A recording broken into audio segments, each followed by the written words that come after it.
కట్టు కట్టడం అలాంటిది కుదరదమ్మా అని చెప్పారు. కాస్త మసాజ్ చేయటం, మన ఉప్పుతోని ఆవిరి పట్టించడం వెన్నుపూస వచ్చేసి ఆ నొక్కుపాటు వల్ల ఆమె అలా నడవలేకపోతుంది. కట్టేయటానికైతే అవకాశం లేదు. షుగర్ టాబ్లెట్ వేసేసుకొని కాస్త టిఫిన్ చేశానండి. ఎందుకంటే రాత్రి కూడా భోజనం లేదు, ఏం లేదు కదా. ఇంకా అందుకని టిఫిన్ చేసేసి మేము బాధ ఉంటుందండి. అది మీకు అర్థం కాక మీ పిల్లల సంతోషం కోసమని ఈ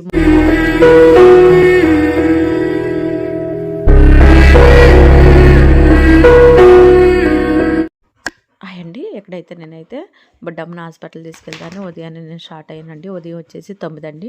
మీరు షార్ట్ వీడియో చూసే ఉంటారు కదా బొడ్డమ్మ గురించి. ఆ బొడ్డమ్మ గురించేనండి ఇక్కడికి వెళ్ళింది నేను బొడ్డమ్మ కాడికి. మీరైతే ఫుల్ వీడియో మిస్ అవ్వకుండా చూడండి, మీకు అర్థమవుతుంది.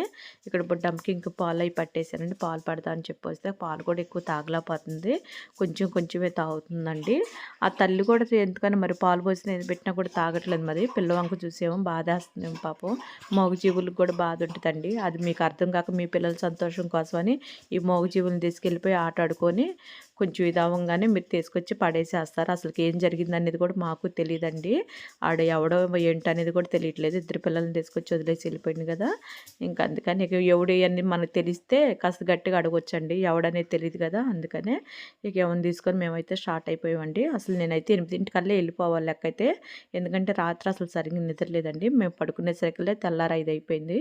ఒక గంటన్నర ఏం పడుకొని ఉంటాను నేను, అంతే. నేను ఆ పని అంతా చేసుకొని నైట్ బాగా పెడతాను కదండి, లేట్ అయిపోతుంది మాకు వచ్చేసి. అందుకని ఇక్కడైతే నేనైతే షుగర్ టాబ్లెట్ వేసేసుకొని కాస్త టిఫిన్ చేశానండి. ఎందుకంటే రాత్రి కూడా భోజనం లేదు, ఏం లేదు కదా. ఇంకా అందుకని టిఫిన్ చేసేసి మేము హాస్పిటల్ కాడికి స్టార్ట్ అయిపోయామండి. అక్కడికి వెళ్ళిన తర్వాత కూడా చాలా ఇబ్బంది పడ్డాం మేము హాస్పిటల్ దగ్గర. ఎందుకంటే డాక్టర్ గారు కాస్త సర్జరీలో ఉన్నాడని చెప్పేసి కాస్త లేట్ అయిపోద్దామా, ఆపరేషన్లు నడుస్తున్నాయి అని చెప్పేసి అన్నారు.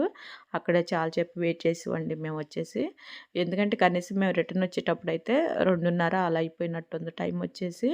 ఫుల్ ఎండలో వచ్చేసామండి. అదంతా మేము బైపాస్ రోడ్డుని రావటం వల్ల మాకు అలా అనిపించింది.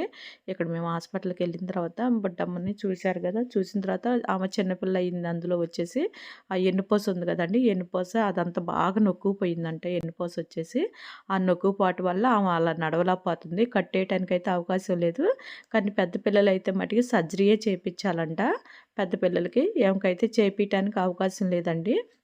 మనకైతే మెడిసిన్ అవన్నీ ఇచ్చారు. ఇప్పుడు టానిక్ అవన్నీ ఇచ్చారు, ఎక్స్‌రే అన్నీ తీసిన తర్వాత.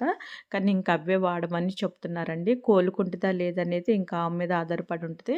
ఎందుకంటే అదైతే కష్టమని చెప్పారు. వాళ్ళు ఉన్నది ఉన్నట్టు మాకనే చెప్పేశారండి.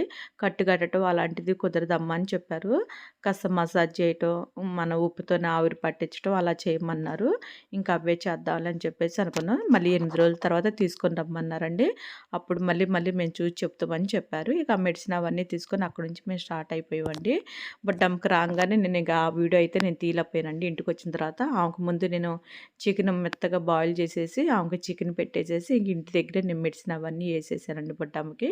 ఎందుకంటే బొడ్డమ్మని మేము రాగానే కూడా వాళ్ళ అమ్మకాడ వదలలేదు. అక్కడైతే ఇబ్బంది లేదండి. నేను ఆ ప్లేస్ కూడా మీకు చూపిస్తాను నేను తర్వాత. నేను బొడ్డమ్మని వదిలే కాడ మా దగ్గరలోనే ఒక ఆంటీ కూడా ఏమనదు, కాస్త పర్లా అంటే ఆమె కనీసం అన్నమైన పెట్టింది. నేనైనా వెళ్ళి పెట్టుకుంటాను అనుకో, ఇబ్బంది లేదు.